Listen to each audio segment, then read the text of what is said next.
விடுவீராக. எங்கள் மத்தியில் இன்றைக்கு வர முடியாது தடைபட்டிருக்கிறவர்களுக்காக ஜெபிக்கிறோம். நம்முடைய தடைபட்டவர்களையும் கருத்தில் கொண்டு வந்து உங்களுடைய நாமத்தை மேம்படுத்த கிருபைதாரும். உங்களுடைய ஆளுகை இருக்கட்டும். பலனமாக இருக்கிற தனபால் ஐயாவுக்காய் மீண்டுமாய் வருகிறோம். அருமையான ஐயாவுக்கு நல்ல சுகத்தை கொடுங்க. அதுவே ஒரு நாள் அதிகாலை இந்த ஜபத்துக்கு ஓடி வருகிற உங்களுடைய தாசன் ஐயா, நடுவரே அவருக்கு இருக்கிற அந்த பலவீனத்தில் இந்த பலன் பூரணமாய் விளங்கும்படி ஜபிக்கிறோம். கர்த்தரை கிருபையில் தர அற்புதத்தை செய்யும்படி ஜபிக்கிறோம். நீர் அதிசயங்களை செய்கிற தேவன் என்பதை ஒரு விஷயம் உறுதிப்படுத்தும்படி ஜபிக்கிறோம். இந்த கரத்திலிருந்து உடைய அதிசய கிரியை வெளிப்படும்படி ஜபிக்கிறோம். நன்மைகளை கட்டளையிட்டு தருவீராக. ஒரே அருமையான நிர்மலா ஜாட்சிகா ஜபிக்கிறோம். உடைய மகளுக்கும் நல்ல சுகத்தை கொடுங்க. ஒரே பலமாக ஆலன் என்கிற தம்பிக்கா ஜபிக்கிறோம். ஆக்சிடென்ட்ல அடிபட்டு அந்த மகனுக்கு நல்ல சுகத்தை கொடுத்து மருத்துவர்களுக்கு தேவை ஞானத்தை தந்து இந்த பிள்ளை ஜீவனை மீட்டு கொடுங்க. யார் யார் பலமா இருக்கிறாங்களோ பலப்படுத்துங்க. குறிப்பாக கர்ப்பிணி ஸ்திரீகளை நீர் ஆசீர்வதியும். குழந்தை பாக்கியத்துக்கு காத்திருக்கிறவர்களை கடாட்சி தரணும். இந்த 2 நாட்கள் அதற்குரிய ஆசீர்வாத நாட்களாக இருக்கட்டும். இந்த நம்பி வருகிற பிள்ளைகள் வெட்கப்படாதபடி இவங்க விண்ணப்பங்களுக்கு பதில் உண்டாகட்டும். இவங்க பொருத்தனைகளின் ஜபங்களை கர்த்தர் கேட்பீராக. நீரிடை விடுவீராக. நீர் ஆசீர்வதிப்பீராக. இந்த நாமத்தை சொல்லியே இந்த பிள்ளைகளை ஆசீர்வதிக்கிறோம். இயேசுவின் நல்ல நாமத்தில் ஜெபிக்கிறோம் பிதாவே, ஆமென். கர்த்தரை ஜெபத்தை சேர்த்து சொல்லுவோம். பரமண்டலங்களில் இருக்கிற பிதாவே, இந்த நாமம் பரிசுத்தப்படுவதாக, இந்த ராஜ்யம் வருவதாக, இந்த சித்தம் பரமண்டலத்திலே செய்யப்படுவது போல பூமியிலேயும் செய்யப்படுவதாக. அன்றுள்ளாகிறது எங்களுக்கு தாரும். எங்களுக்கு விரோதமாய் குற்றம் செயல்களும் மன்னிக்கிறது போல எங்கள் பாவ குற்றங்களை எங்களுக்கு மன்னியும். எங்களை சோழ்ந்து பேசி விடாமல் தீமின் ரட்சித்துக் கொள்ளும்.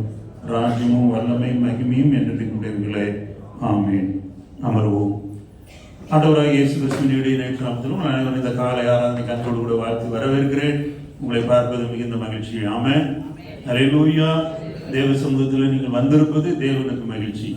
மீண்டுமாக 2026 வருடத்தில் நாம் இந்த லெந்து நாட்களை விசேஷித்துக் கொள்ளும்படியாக, இந்த லெந்து நாட்களில் ஆண்டோடைய ஆசீர்வாதத்தை பெற்றுக்கொள்ளும்படியாக, ஆண்டோடைய சமூகத்தில் அவருடைய திருவசனங்களை தியானிக்கும்படியாக நாம் வந்திருக்கிறோம். இந்த வருடம் ஒரு தலைப்பை நாம் பின்பற்றுகிறோம். பாவத்தின் அடிமைத்தனத்திலிருந்து விடுதலை வாழ்வுக்கு.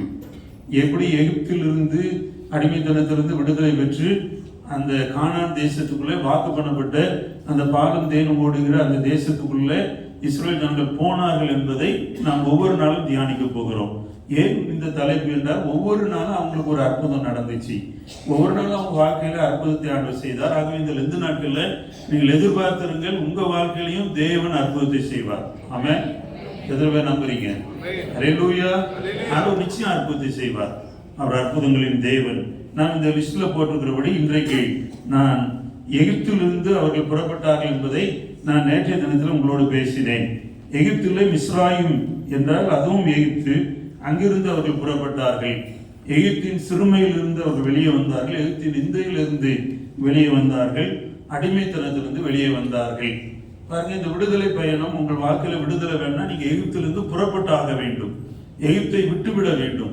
எங்க இதை ஆரம்பிக்கனா, எங்க நீங்க அடிமைப்பட்டிருக்கீங்களோ அங்கதான். எந்த காரியம் உங்களை அடிமைப்படுத்தி கொண்டிருக்கோ அங்கிருந்து நீங்க விடுதலை பெற வேண்டும். அங்கிருந்து நீங்க எழுந்துடணும். அங்கிருந்து நீங்க வெளியே வரணும். ஆகவே இவர்கள் எகிப்திலிருந்து புறப்பட்டார்கள், சேனையாய் புறப்பட்டார்கள் என்பதை 12ஆம் அதிகாரத்திலிருந்து நான் உங்களுக்கு காண்பித்து கொடுத்தேன். இந்த வேத பகுதியில் நீங்கள் தொடர்ந்து வாசிப்பீர்கள் என்றால், இவர்கள் எகிப்திலிருந்து புறப்பட்ட பொழுது ராமசேசை விட்டார்கள் என்று யாத்திரா 12ஆம் அதிகாரத்தில் நாம் படிக்கிறோம்.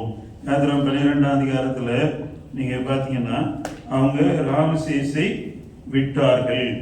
அவங்க அதை விட்டு அவங்க பிரயாணம் பண்ணுகிறார்கள். வாசிங்க, யாத்திரா 12:37. இஸ்ரவேல் புத்திரர் ராமசேசை விட்டு கால்நடையாய் பிரயாணம் பண்ணி, ராமசேசை விட்டு கால்நடையாய் பிரயாணம் பண்ணி சுக்கோத்துக்கு போனார்கள். ராமசேசை விட்டார்கள். இப்ப நீங்க விடுதலை பயணத்துல உங்க வாழ்க்கையில் ஒரு விடுதலைக்கு வரணும்னா நீங்க விட வேண்டிய ஒரு இடம் இருக்கிறது. விட வேண்டிய இடம் எதுன்னா ராமசேசை விட வேண்டும். இந்த ராமசேஸ் என்கிற இடம் எப்படி இவங்களுக்கு வந்தது என்பதை நீங்க பார்த்து ஆச்சரியமா இருக்கும். ஆதியாகமம் 47ஆம் அதிகாரத்துல பார்ப்பீர்கள் என்றால் 11ஆம் வசனத்தை வாசிங்கன்னா, ஆதியாகமம் 47:11 வாசிங்களேன். பார்வோன் கட்டளையிட்டபடியே யோசேப்பு தன் தகப்பனுக்கும் தன் சகோதரர்களுக்கும் எகிப்து தேசத்திலே நல்ல நாடாகிய ராமசேஸ் என்னும் நாட்டிலே சுதந்திரம் கொடுத்து அவர்களை குடியேற்றினான். இவங்க குடியேறின இந்த நாடு நல்ல நாடு, எகிப்திலேயே நல்ல நாடு. எகிப்து தேசத்துல நல்ல நாடாகிய ராமசேஸில் குடியேற்றி வைக்கப்பட்டார்கள். இப்ப என்னன்னா, விடுதலை பயணத்துல நல்லா இருக்கியா எல்லாம், அதை விட்டு புறப்பட வேண்டும். ஆமென். இவங்க இந்த ராமசேஸ்ல இருக்காங்க. இது நல்ல நாடு, நல்ல நாடு தான். இந்த நல்லதை விட்டு அவர்கள் புறப்பட வேண்டியது இருக்கிறது. ராமசேஸ் என்பதை இரண்டாக பிரிச்சா ராம் பிளஸ் சேஸ். ராம் பிளஸ் சேஸ் என்பதற்கு பொருள் என்னென்ற சூரியனின் மகன், சூரியன் ராம் பிளஸ் சேஸ் மகன், சூரியனின் மகன் என்று அது பொருள்படும். இது ஒரு நல்ல நாடு. இந்த ராமசேஸை விட்டு இவங்க புறப்பட வேண்டியது இருக்கு. எனக்கு அருமையானவர்களே, நீங்க ஆண்டோடைய ஆசீர்வாதத்தை பெற வேண்டும் என்றால் நீங்க எங்க கம்ஃபர்ட் சோன்ல இருக்கீங்களோ, எங்க நல்ல நாடு, நல்ல சூழல், நல்ல காரியம் என்று நீங்க நினைத்து கொண்டு இருக்கிறீங்களோ, சம்டைம்ஸ் அதை விட்டு நீங்க புறப்பட்டா தான் உங்களுக்கு இளைப்பாறுதல் கிடைக்கும். அதை விட்டு புறப்பட வேண்டிய அவசியம் இருக்கும். தேவன் உங்களை அழைத்து ஆசீர்வதிக்க விரும்புகிற பொழுது அங்கிருந்து புறப்பட சொன்னார்னா புறப்பட்டு ஆக வேண்டும். இந்த நல்ல தேசத்தை அவர்கள் விட்டு புறப்பட வேண்டிய கட்டாயம் வந்தது. ஒரு நல்ல இடத்துல இருந்து புறப்பட்டாதான் இன்னொரு நல்ல இடத்துக்குள்ள நீங்க போக முடியும். அல்லது நான் இப்படி சொல்லுவேன், ஒரு நல்லதிலிருந்து நீங்கள் புறப்படுகிற பொழுது இன்னொரு சிறந்ததை நீங்கள் பெற்றுக் கொள்ளுவீர்கள். ஆமென். அதுக்குதான் ஆண்டவர் உங்களை நடத்துறார். ஒன்றன் மேல் ஒன்றாய் ஒரு ஆசீர்வாதத்தை பெற்றுக் கொள்வதற்காக ஆண்டவர் நடத்துறார். இவங்க கானானுக்குள்ள போகணும். கானானுக்குள்ள போகணும்னா இந்த நல்ல தேசத்தை விட்டுறணும். நல்லா தான் இருக்கு, நல்லதான் போய்கிட்டு இருக்கு, இதையே விட சொல்றீங்க, விட்டுதான் ஆகணும். விட்டாதான் கானானுக்குள்ள, வாக்குத்தத்தம் பண்ணப்பட்ட தேசத்துக்குள்ள, வாக்குத்தத்தம் பண்ணப்பட்ட ஆசீர்வாதத்துக்குள்ள பிரவேசிக்க முடியும். பிலிப்பியரின் புத்தகம் 3ஆம் அதிகாரத்துல 7ஆம் வசனத்தை பார்த்தீங்கன்னா அப்போஸ்தலனாகிய பவுல் ஒரு அனுபவத்தை சொல்லுகிறார். பிலிப்பியர் 3:7 வாசிங்க. ஆகிலும் எனக்கு லாபமாய் இருந்ததை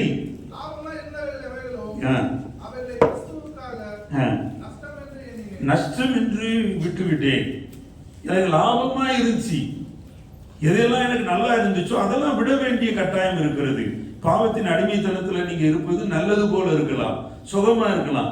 பாவத்தின் அடிமைத்தனத்துல இருக்கிறது சேஃப் மாதிரி இருக்கலாம். ஓ இட்ஸ் ஆல் ரைட், ஓகே, எல்லாம் நல்லா தான் இருக்கு என்று நீங்கள் நினைக்கிறதா இருக்கலாம். ஆனால் அதை விட்டுவிட வேண்டும், விட்டுவிட வேண்டும். விட்டுவிட்டா தான் தி பெஸ்ட், சிறந்தது. ஆண்டவர் தருகிற இளைப்பாறுதல், இதுல நீங்கள் பிரவேசிக்க முடியும். அதுதான் இந்த இஸ்ரவேல் ஜனங்களுக்கு இந்த ராமசேஸை விட்டார்கள் என்கிற வார்த்தையை நான் இன்னைக்கு மையப்படுத்தி உங்களுக்கு காண்பிக்கிறேன். ராமசேஸை விடணும் இல்லையா? ராமசேஸ் தான் ரொம்ப லாபமா இருக்கு, இங்கதான் எல்லாம் கம்ஃபர்டபுளா இருக்குன்னு சொன்னா, பிலிப்பியர் 3ஆம் அதிகாரம் 11ஆம் வசனத்துல பவுலுடைய அனுபவத்தை வாசிங்களேன். 3:11. அவருக்காக எல்லாவற்றையும் அவருக்காக எல்லாத்தையும் நஷ்டம் விடுறேன், குப்பையா எண்ணுகிறேன். எண்ணத்திலேயே ஒரு மாற்றம் வந்து விடுகிறது. கடவுளுக்காக, இயேசுவுக்காக, தெய்வத்துக்காக நஷ்டம் என்று விட வேண்டிய காரியங்கள், நீங்க லாபம்னு எதை என்ஜாய் பண்றீங்களோ அதை விட வேண்டும். விட்டுவிட வேண்டிய காரியம் இருக்கிறது. விட்டுவிட வேண்டிய காரியத்தை நீங்கள் விட்டு விடுங்கள். அதை விட்டு நீங்கள் புறப்படுங்கள். ராமசேஸ் நமக்கு கற்றுத்தருகிற அனுபவம் என்னன்னா, அதை விட்டு நீங்க புறப்படணும். ஆமென். சொல்லுங்களேன், விட்டு புறப்பட வேண்டும். நீங்க விட்டு புறப்படணும். நீங்க அதிலேயே சுகம் என்று இருந்து விடாதீர்கள். அந்த அடிமைத்தனத்தில் நீங்க வெளியேறணும். தேவன் உங்களை அழைக்கிறார், நான் உங்க கூட வர்றேன்னு சொல்றாரு. அவரை நம்பி அவருடைய ரத்தத்தை சிந்தி பஸ்காவை கொடுத்து தான் அவங்களை மீட்டு கொண்டு வர்றாரு. ஆகவே அவரை நம்பி நீங்கள் வெளியேற துணிய வேண்டும். இதுக்கு ஒரு தைரியம் வேணும். ராமசேஸை விடணும்னா ஒரு தைரியம் நமக்கு வேணும். அது இல்லைன்னா விட முடியாது. நிறைய நேரம் நம்ம இந்த ஒரு போராட்டத்தை சந்தித்து கொண்டிருப்போம். ஐயோ எல்லாம் நல்லா தான் இருக்கு, இப்பயும் இதை செய்யணும், இது இப்படியே போய்கிட்டு இருக்கட்டுமே, இதை நம்ம டிஸ்டர்ப் பண்ண வேண்டாமே என்றெல்லாம் நினைப்போம். ஆனால் ஆண்டவர் உங்களுக்கு வாக்கு பண்ணதை தருவதற்காக அவர் இப்போ உங்களை வச்சிருக்க இடத்துல இருந்து உங்களை புறப்பட சொல்லுகிறார். அதை விட்டுருன்னு சொல்றார். இன்றைக்கு அதை ஒரு வார்த்தை நீங்க மனதில் பதித்துக் கொள்ளுங்கள். ஆண்டவர் எதெல்லாம் விட்டுருன்னு சொல்றாரு அதை விடுவதற்கு முயற்சிங்க. விட்டுவிட முடியாத காரியம் என்று ஒன்றுமே கிடையாது. ஆண்டவர் உங்கள்கிட்ட பேசுறாரா, சகோதரனே இதை விட்டுருன்னு சொல்றாரா, அதை விட்டுருங்க, அதை விட்டுருங்க. ஏதோ 2 நாட்களுக்கு மட்டும் நான் விட்டு விட்டேன், இல்லை இது முடிஞ்ச உடனே திரும்ப நான் எடுத்துக்கொள்வேன் என்கிற எண்ணத்தோடையே விடக்கூடாது. ஒரு சிலர் அப்படி இருக்கணும். 40 நாள் நான் குடிக்காமலே இருந்துருவேன். அப்போ நம்ம என்னமே 48வது நாள் என்ன பண்ணிடுவேன், குடிச்சிருவேன். அப்படி இல்லை. இந்த எண்ணத்தோடு தான் பல நேரங்களில் நாம் தீர்மானம் எடுக்கிறோம். அப்படி இல்லை. இது கண்டினியூஸ் ப்ராசஸ். இன்றைக்கு நீங்கள் எடுக்கிற தீர்மானம் உங்கள் ஆயுசு முடிகிற வரைக்கும் இருக்கணும். இன்றைக்கு நீங்கள் எடுக்கிற தீர்மானம் உங்களை ஆசீர்வாதத்தின் எல்லையில கொண்டு போய் நிறுத்துற வரைக்கும் இருக்கணும். அக்கறை நீங்கள் காணும் வரை இருக்க வேண்டும். அதுக்கு ஆண்டவர் சொல்றாரு, ராமசேஸை விடுங்கள், ராமசேஸை விடுங்கள்.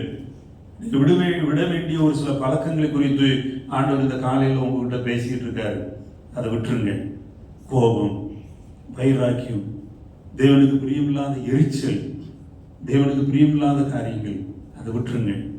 பிசாசு பாருங்க, மனுஷன் இருதயத்துக்குள்ள பூந்து உங்களை திசை திருப்ப பார்ப்பான். எல்லாம் நல்லா தான் இருக்கும், பட் உங்களை கொஞ்சம் டைவெர்ட் பண்ண பார்ப்பான். சரியா போய்கிட்டு இருக்க பாதையிலேருந்து உங்களை கொஞ்சம் அப்படி திசை திருப்புவான். இப்போ இந்த அதிகாலை ஜபத்துக்கு நீங்கள் வர்றதுக்கு பொருத்தனை பண்ணி எழுப்புவீங்க. 4:30 மணிக்கு அலாரம் வச்சு அலாரம் அடித்த உடனே கண்ணை திறந்த உடனே இன்னும் ஒரு 5 நிமிஷம் தூங்கிட்டு எழுந்து போகணும்னு சொல்லும். அதுக்கப்புறம் எழுந்து பார்த்தீங்கன்னா மணி 5:30 ஆகிடும். ஐயோ 5:30 ஆகி போச்சு, இதுக்கப்புறம் கோயிலுக்கு இன்னைக்கு போக வேண்டாம், மூடி படுக்க சொல்லும். ஒரு நாள் படுத்துட்டா, நேற்று தான் கோயிலுக்கு போகலையே, இன்னைக்கு ஏன் போகிறது, திரும்ப படுக்க வச்சிடும். நீ விட்டு எழுந்திருக்க வேண்டிய நேரத்தில் எழுந்திருக்காவிட்டால், நீ விட்டுவிட வேண்டியதை விட்டுவிட வேண்டிய தருணத்தில் விட்டுவிடாவிட்டால் அது உன்னை கட்டில் கிடையாக்கி விடும், படுக்க வைத்து விடும். கவனமா இருங்க. நீங்க விட்டு விட வேண்டும் என்று தேவன் சொல்றதை விட்டுருங்க. உங்களுக்கே தெரியும் இது தேவனுக்கு பிரியமில்லாத ஒரு காரியம், இது நம்ம இப்படி செய்யக்கூடாதுன்னு. ஆனாலும் அந்த மனுஷியம் பாருங்க, மனுஷியம் மட்டும் இல்லை, அப்படிப்பட்ட மனிதர்கள் பின்னால் செயல்படுகிற பிசாசின் கிரியை செயல்பட்டுக்கிட்டே இருக்கும். பாருங்க, இந்த நாட்களில் நிறைய பேர் இந்த தலைப்பை பார்த்த பிறகு லைவ் கொடுங்க நாங்கள் நேற்று ஃபுல்லாக பயங்கர முயற்சி. ஒரு தம்பி காலையிலேருந்து என் கூட இருந்தார், மதியம் வரைக்கும் இருந்து எல்லாத்தையும் ஒழுங்கு பண்ணி லைவ் கொடுக்கணும்னு என் ஒரு ஃபோனை நான் அதுக்காக இருந்த எல்லாத்தையும் டெலீட் பண்ணி ஃப்ரீ பண்ணி அந்த லைவ்லாம் எடுத்து நாங்கள் டெஸ்ட் மெசேஜ்லாம் போட்டோம், நல்லா தான் போச்சு. ஆனால் சர்வீஸ் ஆரம்பிக்கிற முன்னாடி லைவ் போட போகிறோம், அது ரெக்கார்டிங் ஆகலை, வாய்ஸ் ரெக்கார்டிங் ஆகலை. இன்னொன்று சிஸ்டத்தில் ஜேக்கப்பியா ரெக்கார்ட் பண்ணுறாரு, அந்த ரெக்கார்டிங்கை எடுத்துகிட்டு போய் நைட்டு அந்த தம்பி கேட்டு எனக்கு ஃபோன் பண்ணுறாரு, ஐயா இதில் 2 நிமிஷத்துக்கு ஒரு டொப்புன்னு ஏதோ ஒரு சவுண்டு வருது, இதில் விட்டு வருது, இந்த வாய்ஸையும் நாம் இன்னைக்கு யூஸ் பண்ண முடியாது, நேற்று போட நினைத்த லைவ் தடைபட்டது. பெரிய எஃபர்ட் இருக்கு, பெரிய முயற்சி. ஆனால் எல்லாம் ஓகே, ஃபோன் இருக்கு, நெட் இருக்கு, எல்லாம் இருக்கு, ஆனால் எதுவுமே செயல்படலை. கஷ்டப்பட்டு இந்த ஃபோனில் ரெக்கார்டிங் பண்ணுறோம், அதை போய் போட்டு பார்த்தா அந்த ரெக்கார்டிங் ஓப்பன் ரெக்கார்டிங்காக இருக்குது. நீங்கள் விடுற மூச்சு சத்தம் அதில் இருக்குது, அதை அப்படியே நம்ம அப்லோட் பண்ண முடியாது. இது பிசாசு கொண்டு வர தடைகள். பிசாசு பல நேரங்கள் இப்படி தான் தடையை கொண்டு வருவான் பாருங்க. ஆண்டவர் அந்த தடைகளை விட்டு எழுந்துரு என்று உன்னை அழைக்கிறார். ஆமென். உன் வாழ்க்கையில் வர தடைகளை கண்டு தோன்றாத, உட்கார்ந்துராத, அதை விட்டு நீ எழுந்திருக்க வேண்டும். ஆமென். எத்தனை பேர் அப்படி ஒரு தீர்மானம் எடுப்பீங்க, நான் அதை விட்டு எழுந்திருப்பேன், ராமசேஸை விட்டு விடுவேன், ராமசேஸை விட்டு நான் புறப்படுவேன். அது ஒரு தீர்மானமா இன்னைக்கு இருக்கணும். இந்த ராமசேஸை விட்டு புறப்படுகிற பொழுது இவங்களுக்கு ஒரு அடையாளத்தை ஆண்டவர் கொடுக்கிறார். என்னன்னா பஸ்கா என்பது ஆட்டுக்குட்டி அடிக்கப்பட்டு ஆட்டுக்குட்டியின் ரத்தம் அவருடைய வீட்டு நிலைகளை தேய்க்கப்பட்டு அந்த பஸ்காவை அவர்கள் அறிந்து கொண்டு பஸ்காவை புசித்து அவங்க உலகத்தை விட்டு புறப்படுறாங்க, எகிப்தை விட்டு புறப்படுறாங்க. இந்த ரத்தம் நமக்கு ஒரு அடையாளமா கொடுக்கப்பட்டிருக்கிறது. எதற்கா என்றால் நாம் பிரித்தெடுக்கப்பட்டவர்கள் என்பதை காண்பிப்பதற்கு. நீங்க ராமசேஸை விட்டுவிட்டா, நீங்க பாவத்தை விட்டுட்டா, அடுத்த ஸ்டெப் என்னன்னா நீங்க பிரித்தெடுக்கப்பட்டவர்கள் என்கிற நிச்சயம். ஆமென். நீங்க வாசித்து பாருங்களேன், எபிரேயர் 10ஆம் அதிகாரத்துக்கு வாங்க. எபிரேயர் 10ஆம் அதிகாரம் 26, 27 வசனத்தை ஒரு வாசிங்க. எபிரேயர் 10, 26, 27. சத்தியத்தை அறியும் அறிவை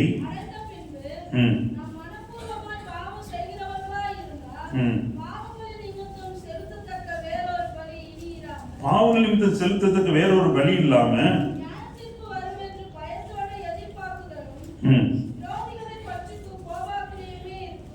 பாருங்க, இங்க என்ன சொல்றாரு, நீங்கள் சத்தியத்தை அறியும் அறிவை அடைந்து பின்பு நீங்க பாவங்கள் நிமித்தம் செலுத்தத்தக்க ஒரே பலி இயேசு, அவர் பலியாயிட்டாரு.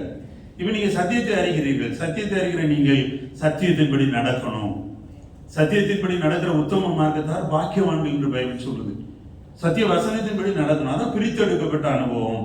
ஆண்டவர் உங்களை இந்த உலகத்திலிருந்து பிரித்தெடுக்கிறார், பாவத்திலிருந்து பிரித்தெடுக்கிறார். இதனால இந்த நாட்கள் ஒன்று பாவத்தை விடணும், ரெண்டாவது பிரித்தெடுக்கப்பட்டவர்கள் என்கிறதை நீங்கள் உணரணும். இன்னொரு ஆட்டுக்குட்டி திரும்ப பலியிடப்பட போவது இல்லை. அதான் எபிரேயர் 10ஆம் அதிகாரத்துல தொடர்ந்து வீட்டில் போய் படிச்சீங்கன்னா நீங்க புரிந்து கொள்ளுவீர்கள். இயேசுவின் ரத்தம் உங்களுக்காக சிந்தப்பட்டது. நீங்க வேறு பிரிக்கப்பட்டவர்கள். You are separated. நீங்க உலகத்துல இல்லை, உலகத்துல தான் வாசம் பண்ணீங்க. ஆனா உலகத்திலிருந்து ஆண்டவர் உங்களை பிரித்தெடுத்து இருக்கிறார்.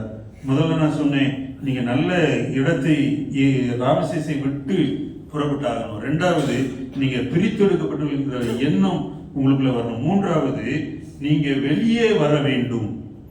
நீங்க வெளியே வரணும். அவங்க ராமசேசை விட்டு புறப்பட்டார்கள். என்னாகும் 33ஆம் அதிகாரத்துல பாருங்களேன். என்னாகும் 33ஆம் அதிகாரம் 2ஆம் வசனத்தை வாசிங்களேன். 2:3 வாசிங்க.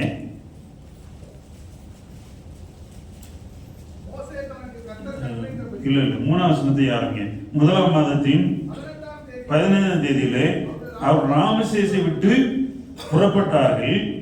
பஸ்காவுக்கு மறுநாளிலே எகிப்தியர் எல்லாரும் பார்க்க இஸ்ரவேல் புத்திரர் பலத்த கையுடன் புறப்பட்டார்கள். பார்க்க இவங்க அந்த இடத்தை விட்டு புறப்பட்டதை இஸ்ரவேலர் எல்லாரும் பார்த்தாங்க, எகிப்தியர் எல்லாரும் பார்த்தாங்க. எல்லாரும் பார்க்க வேண்டும். பாவத்திலிருந்து நீங்க வெளியே வந்துட்டீங்க, பாவத்தை விட்டுட்டீங்க, நீங்க விட்டு புறப்பட்டுட்டீங்க, நீங்க வேறு பிரிக்கப்பட்ட வாழ்க்கைக்குள்ள வந்துட்டீங்கன்றத உங்க வீட்டார் பார்க்கணும், உங்க இனத்தார் பார்க்கணும், உங்க குடும்பத்தார் பார்க்கணும். இதுதான் ஆண்டவர் உங்களிடத்தில் எதிர்பார்க்கிற காரியம். விடுதலை பயணம் இங்கே தான் ஆரம்பமாகிறது. ராமசேசை விட வேண்டும். அவங்க ராமசேசை விட்டு புறப்பட்டார்கள். புறப்பட்டதை எகிப்தியர் பார்த்தார்கள், இஸ்ரவேலரும் பார்த்தார்கள்.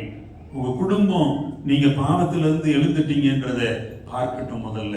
ரெண்டாவது, உங்க சுற்றி இருக்கிற உங்க கிராமம் பார்க்கட்டும், உங்க திருச்சபை பார்க்கட்டும், உங்களை சுற்றி இருக்கிற அனைவரும் பார்க்கட்டும். அவங்க புறப்பட்டதை எகிப்தியர் பார்த்தார்கள்.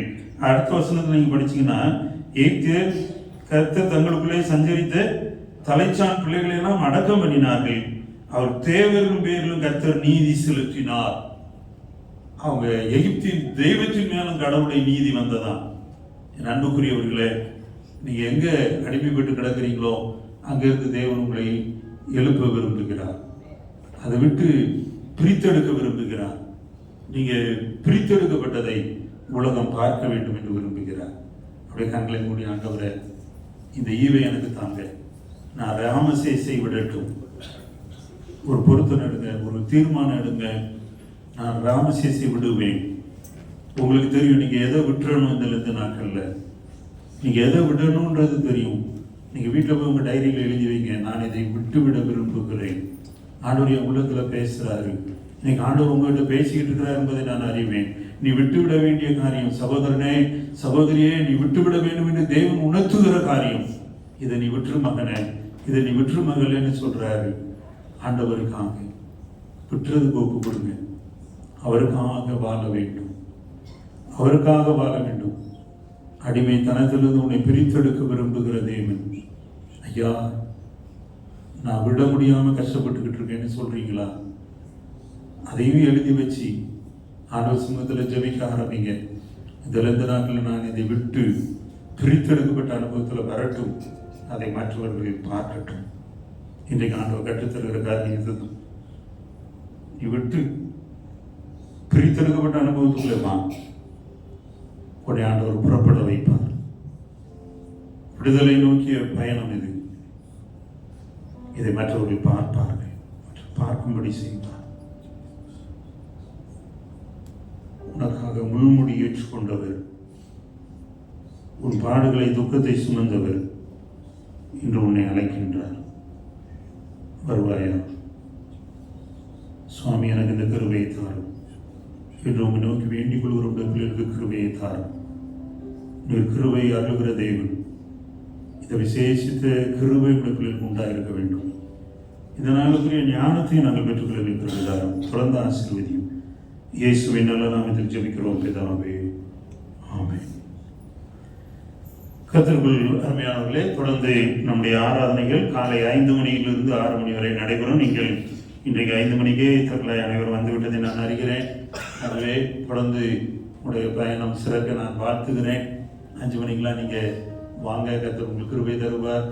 ஒவ்வொரு நாளும் அந்தந்த நாளுக்குரிய கிருபைக்காக ஜெபம் பண்ணிட்டு வாங்க, கர்த்தர் கிருபை தருவார். நாம் இப்பொழுது எழுந்து நின்று பாடல் புத்தகத்தில் பெர்மன்ஸ் பாடலில் என்ன பாட்டு, 58வது பாடல். நான் நம்பரை தான் சொன்னேன், அது என்ன பாட்டுன்னு எனக்கு தெரியல.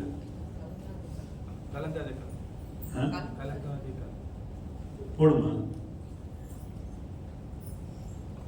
இன்னும் தமிழ் எடுக்கலையா? கலங்காதே கலங்காதே, கர்த்தர் உன்னை கைவிட மாட்டார். அவன் கர்த்தர் என்ன கைவிட மாட்டார் ஒரு நம்பிக்கை ஆற்றல் கொடுக்குறாரு. எழுந்து நிற்போம், காணிக்கை படைப்போம். காணிக்கையை சார்லஸ் சாந்தி குடும்பத்தினர் முன்னதாக வந்து சேகரிக்க கூட அழைக்கிறேன். கலங்காதே கலங்காதே வசி.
ஜெபத்திற்கான ஒரு வசனத்தை வாசித்து நாம் ஜெபிக்க போகிறோம்.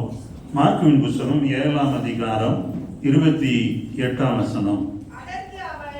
அதற்கு அவள், மெய்தான் ஆண்டவரே, ஆகிலும் மேசின் கீழ் இருக்கும் நாய்க்குட்டிகள் பிள்ளைகள் சிந்துகிற துணிக்கைகளை தின்னுமே என்றார். இந்த சம்பவம் நம்ம எல்லாருக்கும் நல்லா தெரிஞ்ச ஒரு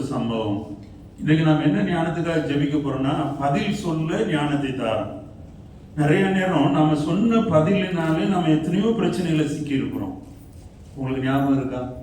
நீங்க சரியான பதிலை சொல்லாததுனால நீங்க பிரச்சனையில சிக்கின நேரம், நீங்கள் பதில் சொல்ல வேண்டிய விதத்துல சொல்லாம திரும்ப உங்க வீட்டுக்கு வந்ததுக்கு ஐயோ நம்ம இதை இப்படி சொல்லி இருக்கணுமே, சொல்லலையேன்னு யோசித்த நேரம் உண்டு அல்லவா? இந்த பதில் சொல்றது சமயோக சந்தர்ப்ப ஞானம் புத்தி விவேகத்தை கர்த்தருடைய ஆவியானவர் அருளுகிறார். பதில் சொல்ல சரியான விதத்துல நாம் அறிந்திருக்கணும். ஒரு சிலர்கிட்ட ஒரு சில கேள்வியை கேட்டீங்கன்னா அவங்க பதிலே சொல்ல மாட்டாங்க. உங்க கேள்விக்கு இன்னொரு கேள்வியை பதிலாக நினைப்பார்கள்.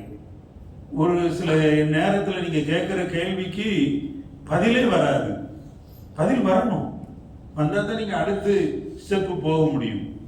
பல நேரங்களில் நாம் பதில் என்று சொல்லுவது அது பதிலாகவே இருக்காது. நமக்கு நல்லா தெரியும்.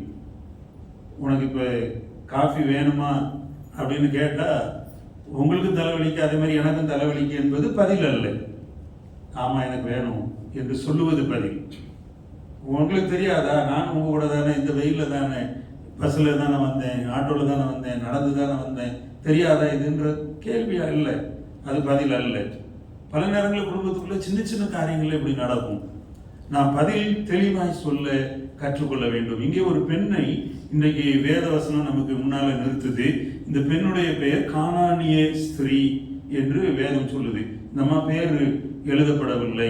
இவள் கானானிய ஸ்திரீ, இஸ்ரவேலின் புத்திரி அல்ல, இஸ்ரவேலுடைய பெண் அல்ல. கானானிய ஸ்திரீ இயேசுவிடத்துல வர்றா. அது என்ன கேட்கிறா, என்னுடைய சிறு பெண் பிசாசினாலே பிடிக்கப்பட்டு கஷ்டப்படுறா, என் மகளுக்கு அசுத்தாய் ஒன்று வந்து என் மகளை வேதனைப்படுத்துகிறது, அதனால அந்த அசுத்தாவிலிருந்து என் மகா விடுதலை பெறணும் என்று வருகிறார். இவளுக்கு ஆண்டவர் என்ன பதில சொல்றாருன்னா, நான் இஸ்ரவேல் குடும்பத்துக்காக வந்தேன், நான் உனக்கு இந்த காரியத்தை செய்ய முடியாது என்பதாக பேசுகிறார். அவர் சொல்றாரு, பிள்ளைகளின் அப்பத்தை எடுத்து நாய்க்குட்டிகளுக்கு போடுகிறது நல்லதல்ல. அது இயேசுவின் பதில். இவர் சுகத்தை கேட்டு வரா, என் மகளுக்கு சுகம் வேணும் என்று இந்த பெண் கேட்டு வருகிறார். ஆனா ஆண்டவர் சொல்றாரு, பிள்ளைகளின் அப்பத்தை எடுத்து நாய்க்குட்டிக்கு போட முடியாது. இவளை என்னவா சொல்றாரு ஆண்டவர்? நாய்க்குட்டி. நம்மளை யாராவது அப்படி என்னைக்காவது சொன்னா நமக்கு என்ன வரும்? பொத்துக்கிட்டு வரும். என்ன அப்படி சொல்லிட்டியா? ஒரு சில நேரம் ஒரு சில சொல்லுவாங்க, ஏய் கூட பரதேசி அப்படிப்பாங்க. என்ன பரதேசின்னு எப்படியா சொல்லலாம்? நான் யாரு தெரியுமா, எங்க அப்பா யாரு தெரியுமா, எங்க மாமா யாரு தெரியுமா, எங்க ஆயா யாரு தெரியுமா, அக்கா யாரு தெரியுமான்னு வந்துடும். ஆபிரகாம் சொல்றாரு, நான் பரதேசியாய் சஞ்சரித்த தேசம். யாக்கோபு சொல்றாரு, பார்வோன்ட்டு சொல்றாரு, நான் பரதேசியாய் வாழ்ந்த வருடங்கள், நான் இத்தனை வருடம் பரதேசியாய் வாழ்ந்தேன். பரதேசி என்ற பேர் வார்த்தை அது ஒரு பக்கம், நான் அதுக்குள்ள போகல. பதில் சொல்லுகிற ஞானம். இந்த பெண்ணிடத்துல சொல்றாரு, நாய்க்குட்டிக்கு போட முடியாது. பெண் சொல்ற, மெய்தான் ஆண்டவரே, மேய்ச்சல இருந்து கீழே விடுற துணிக்கே நாய்க்குட்டி தானே சாப்பிடும், அந்த துணிக்கே எனக்கு போதும். இந்த பெண்ணுடைய பதில பாருங்க, அருமையான ஒரு பதில். ஆண்டோடைய இருதயத்தை இலக பண்ணுகிற ஒரு பதிலை இவள் சொல்லுகிறார். நீ சொன்ன பதில் எத்தனை நேரம் உங்க குடும்பத்துக்குள்ள ஒரு பூகம்பத்தை உண்டாக்கிச்சு. நீங்க சொன்ன பதிலால எத்தனை குழப்பங்கள், எத்தனை இழப்புகள், உறவுகளில் இழப்புகள். எத்தனை நேரம் நம்ம சரியான பதில சொல்லல. ஒரே ஒரு உதாரணத்தை நான் சொல்லுவேன்னா, 1 சாமுவேல்ல அன்னாளை பற்றி நான் சொல்லுவேன். 1 சாமுவேல் முதல் 3 அதிகாரங்கள் நீங்க படிச்சீங்கன்னா, அன்னாள் கர்த்தருடைய ஆலயத்துக்கு போறான். கர்த்தருடைய ஆலயத்துல போய் அவன் நீண்ட நேரம் ஜெபித்து கொண்டு இருக்கிறாள். அவன் ஜெபித்து கொண்டு இருக்கிறப்போ ஏலி என்கின்ற பிரதான ஆசாரியன் ஆலயத்துக்குள்ள உட்கார்ந்து இருக்கிறான். அந்த ஏலி என்கிற பிரதான ஆசாரியன் கவனித்துக் கொண்டு இருக்கிறார். அன்னாளுடைய உதடு மட்டும் அசைந்து கொண்டிருக்கிறது. அன்னாளுடைய உதடு அசைந்து கொண்டிருக்கிறதை பார்த்து அந்த ஏலி அன்னாளை பார்த்து சொல்றாரு, உன் குடியை உன்னை விட்டு விலக்கு, நீ வெறித்திருக்கிறாய், குடித்திருக்கிறாய் என்று சொல்லுகிறார். அப்பொழுது அன்னாளுடைய பதில் என்ன தெரியுமா? இன்னைக்கு ஒரு பாஸ்டர் உங்களை பார்த்து நீ சரியில்லை, நீ பண்றது தப்புன்னு சொல்லிட்டா நம்ம என்ன பதில் இன்னைக்கு சொல்றோம்? இவருக்கு தெரியுமா? இவர் என்ன பார்த்திருக்காரா? நான் பிறந்திலிருந்து இவர் என்ன பார்த்தாரா? இவர் போன வருஷம் வந்தாரு, இவருக்கு என்ன தெரியும்? இந்த எப்படி என்ன சொல்லலாம்? இவன் யார் என்ன சொல்றதுக்கு என்று பேசுகிற விசுவாசிகள். விசுவாசியே, நீ கற்றுக்கொள்ள வேண்டிய ஒரு அருமையான பாடம் அன்னாளிடத்துல இருக்கிறது. ஏலி வந்து சொல்றாரு, நீ வெறித்திருக்கிறாய், உன் குடியை உன்னை விட்டு அகற்று. அப்போ அண்ணால் சொல்றது பதில நீங்க பார்த்தீங்கன்னா அசந்து போவீங்க. அண்ணால் பதில் 15 1:15 அண்ணால் பிரதியுத்தரமாக அப்படி இல்லை என் ஆண்டவனை. குடியை விட்டு அகற்றுன்னு சொல்ற ஒரு ஊழியக்காரனை பார்த்து என்ன சொல்ற? என் ஆண்டவனை. என்ன ஒரு பதில் பாருங்க. ஏலியுடைய இருதயத்தை இலக்க பண்ணுகிற, ஏலியுடைய இருதயத்தை அசைக்கிற ஒரு பதில். எனக்கு அருமையான இதுக்கு ஒரு ஞானம் வேணும். இந்த ஞானத்தை ஆண்டவர் தரும்படி இன்னைக்கு ஜெபம் பண்ண போறோம். உங்க பதில் மற்றவருடைய இருதயத்தை அசைக்க வேண்டும். ஆமென், ஹல்லேலூயா. உங்களுக்கு எதிரில் நின்று கேள்வி கேட்கிறவங்க அசந்து போகிற அளவுக்கு நீங்க பதில் சொல்லணும். இந்த ஞானத்தை தேவன் தரும்படி நாம் ஜெபிக்க போகிறோம். அப்படி முழங்கால் படிடுவோமா? எல்லாரும் முழங்கால் படிடுவோம். ஏலி அவளை புரிந்து கொள்ளவில்லை. சூழலை ஏலி தவறாய் புரிந்து கொண்டு பேசினப்போ கூட அந்த பெண் சொல்லுகிறார், அப்படி அல்ல ஆண்டவனே, நான் மனக்லேசம் சரி. நம்ம சரியா பதில் சொல்ல ஞானத்தை பெற்றுக்கொள்ள வேண்டும். ஆண்டவரே, பதில் சொல்ல ஒரு ஞானத்தை தாங்க. நான் என்னிடத்துல கேள்விகள் கேட்கப்படுகிற பொழுது சரியான பதில சரியான நேரத்தில் சொல்ல ஒரு ஞானத்தை தாங்க. எல்லாரும் முழங்கால் படியிட்டு தெய்வத்தை நோக்கி பார்ப்போம். எல்லாரும் கேளுங்க, ஐயா அந்த ஞானத்தினால் என்னை நிரப்பும், அந்த ஞானத்தை எனக்குள்ள வையும் சுவாமி. இந்த 2 நாட்கள் ஒரு விசேஷித்த ஞானம் எனக்கு தேவை. என் குடும்பத்தை நடத்துவதற்கு ஞானம் தேவை. என் வேலை ஸ்தலத்தில், நான் செல்கிற இடங்களில், நான் தொழில் செய்கிற இடத்துல, என் குடும்ப உறவுகளில் என் மனைவி எனக்கு பதில் சொல்லுகிற பொழுது, என் மனைவி என்னை கேட்கிற பொழுது நான் சரியாய் பதில் சொல்ல, உயர் அதிகாரிகள் கேட்கிற பொழுது சரியாய் பதில் சொல்ல, என் பிள்ளைகள் கேட்கிற பொழுது சரியாய் பதில் சொல்ல ஒரு ஞானத்தை தாங்க, ஞானத்தை தாங்க. கேளுங்க கேளுங்க கேளுங்க. கேட்கிற எவனும் பெற்றுக்கொள்ளுகிறான். இது நீ சும்மா இருக்கிற நேரம் அல்ல. ஒரு விசேஷித்த ஞானத்தை தேவன் உனக்குள்ளே வைப்பார். தேவன் உன்னை ஞானத்தினால் உன்னை நிரப்புவார். தேவன் உன்னை நிரப்புகிற நேரம் உன்னை ஆண்டவர் இந்த ராமசேசி விட்டு புறப்படுன்னு சொல்றாரு. இதை விட்டு நீ புறப்படுவது, பாவத்தை விட்டு புறப்படுவது, பிரித்தெடுக்கப்பட்ட வாழ்வின் அனுபவத்தை காட்டுவது. பாவத்தை விட்டு புறப்படுவது உன்னுடைய பிரித்தெடுத்தலை மற்றவர்கள் பார்க்கும்படி செய்வது. அதுல நீ பதில் சொல்றப்போ, நீ பேசுறப்போ தேவ ஞானம் விளங்க வேண்டும். தேவ ஞானம் விளங்க வேண்டும். என்னை நிரப்பும் இயேசு சுவாமி. என்னை அந்த ஞானத்தில் நிரப்பும். எல்லாரும் கேட்போம். கேட்கிற எவனும் பெற்றுக்கொள்ளுகிறான் என்று வேதம் சொல்லுகிறது. இந்த தேவ ஞானத்துக்காக ஜெபம் பண்ணுங்க. தேவ ஞானத்துக்காக ஜெபம் பண்ணுங்க. ஆண்டவரே, இந்த ஞானத்தினால நீ நிரப்பும், என் பிள்ளைகளை நிரப்பும், என் குடும்பத்தை நிரப்பும். ஆண்டவரே, நான் இந்த ஞானம் பெற்று இந்த உலகத்துல ஜெயமாய் வாழட்டும். எனக்குள்ளே பதில் சொல்ல ஒரு ஞானம் வரட்டும். ஆண்டவரே, என்னை குற்றப்படுத்துகிற மத்தியில, என்னை கேள்வி கேட்டு மடக்க பார்க்கிறவர் மத்தியில, என்னை கேள்வி கேட்டு வேதனைக்குள்ளே என்னை கொண்டு போக நினைக்கிற மத்தியில சரியான ஞானத்தை தாங்க. ஞானம் உம்மிடத்திலிருந்து தானே வருகிறது. அந்த ஞானத்தினால என்னை நிரப்புங்க. அந்த ஞானத்தினால என்னை நிரப்புங்க. என்னை நிரப்புங்க நிரப்புங்க நிரப்புங்க நிரப்புங்க. வாஞ்சியுள்ள ஆத்மாவை தேவன் தம்முடைய ஞானத்தினால் நிரப்புவார். நீ நிரப்பப்படுவது உண்மை. ஜெய கிறிஸ்து உனக்கு முன்னே புறப்பட்டு இருக்கிறார்.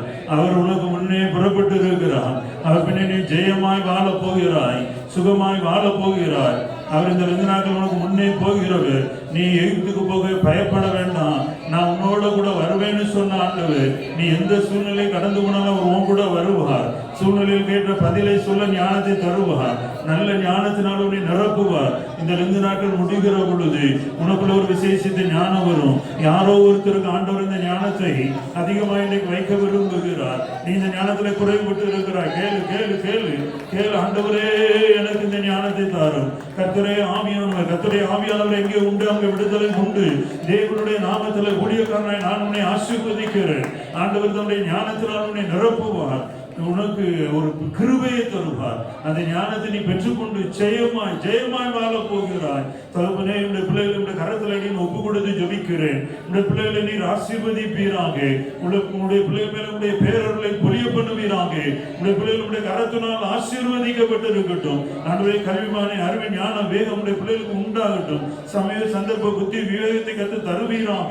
பதில் சொல்ல ஒரு ஞானத்தினால் நிரப்புங்க. அந்த ஞானத்தின் ஆவியானவர் இன்றைக்கு உடைய பிள்ளைகளை ஆட்கொள்ளட்டும். பதில் சொல்லுகிற ஞானம் வரட்டும். ராமசேசை விட்டுவிட, ராமசேசை விட்டுவிட, ராமசேசை விட்டு புறப்பட, பிரித்தொடுக்கப்பட்ட அனுபவத்துக்குள்ளே கடந்து வர, அதை இந்த உலகம் பார்க்க முடிய பிள்ளைகளுடைய பதில்கள் ஆசீர்வாதமாய் மாறட்டும். படைத்த காணிக்கைகளை ஆசீர்வதிங்க. வியாதியா இருக்கிற குணமாக்குங்க. பொறுத்துணையோடு வந்திருக்கிற பிள்ளைகள் என்ன தீர்மானம் எடுத்திருக்கிறாங்களோ, உபவாசம் பண்ண வேண்டிய தீர்மானம் எடுத்திருக்க பிள்ளைகள், செவிப்பேன்னு தீர்மானம் எடுத்திருக்க பிள்ளைகள், வேதவசனத்தை படிப்பேன்னு தீர்மானம் எடுத்திருக்க பிள்ளைகள், இந்த கெட்ட குணத்தை விட்டுருமேன்னு தீர்மானம் எடுத்துக்க பிள்ளைகள், அவங்க வாழ்க்கையில போராடி கொண்ட பாவத்தை விட்டுவிட தீர்மானம் எடுத்த பிள்ளைகள் இன்னைக்கு ஜெயமாய் வாழட்டும் ஆண்டவரே. இந்த நாள் உடைய பிள்ளைகளுக்கு ஆசீர்வாதனால இருக்கட்டும். இன்னிலிருந்து தொடர்ந்து தினந்தோறும் பிள்ளைகள் அதிகாலையில் எழுந்து ஓடி வர கிருபை தாரும். நீர் ஆளுகை செய். பிசாசின் கிரியைகளை, பலவீனங்களை, அந்தகாரங்களை இயேசுவின் நாமத்திலே கடிந்து சபித்து போகாததுக்கு என்று சொல்லி தள்ளி முத்தரிக்கிறோம் ஆண்டவரே, சுட்டரிக்கிறோம் ஆண்டவரே. விடுதலை கட்டளையிடுகிறோம். இந்த பிள்ளைகள் ஆவி ஆத்மா சரீரத்தில் விடுதலை பேலன்ஸ் செய்யட்டும். உடைய நாமத்தை சொல்லியே உள்ள ஜனங்களை ஆசீர்வதிக்கிறோம். தொடர்ந்து பொறுப்படுத்திக் கொள்ளும். இயேசுவின் நல்ல நாமத்தில் ஜெபிக்கிறோம் பிதாவே, ஆமென். நம்முடைய கர்த்தராகிய இயேசு கிறிஸ்துவின் கிருபை, பிதா, குமாரன், பரிசுத்த ஆவியானவரின் ஆசீர்வாதம் நம் அனைவரோடும் இயேசுவின் வருகை வரைக்கும் நிலைத்திருப்பதாக. ஆமென். ஜெய கிறிஸ்து முன் செல்கிறார், ஜெயமாக நடத்திடுவார். ஜெய கிறிஸ்து முன் செல்கிறார், ஜெயமாக நடத்திடுவார். ஜெய கீதங்கள் நாம் பாடியே ஜெய கொடியும் ஏற்றிடுவோம். ஜெயம் அல்லேலூயா அவர் நாமத்துக்கே, ஜெயம் அல்லேலூயா அவர் நாமத்துக்கே. யாவரும் சேர்ந்து சொல்லுவோம். வலது கரத்தை உயர்த்தி என் ஆத்துமாவே கர்த்தரை ஸ்தோத்திரி, என் முழு உள்ளமேயோட பரிசுத்த நாமத்தை ஸ்தோத்திரி. என் ஆத்துமாவே கர்த்தரை ஸ்தோத்திரி, கர்த்தர் செய்த சகல உபகாரங்களையும் மறவாதே. ஆமென், ஆமென், ஆமென். ஸ்தோத்திரம். God bless you. கர்த்தர் உங்களை ஆசீர்வதிப்பார். எல்லாருக்கும் வாழ்த்துக்கள். God bless you. Have a good day. Bye bye. God bless you. God bless you. நாளை காலை 5 மணிக்கு கரெக்டாக நீங்கள் வந்துருங்க. தேங்க்யூ.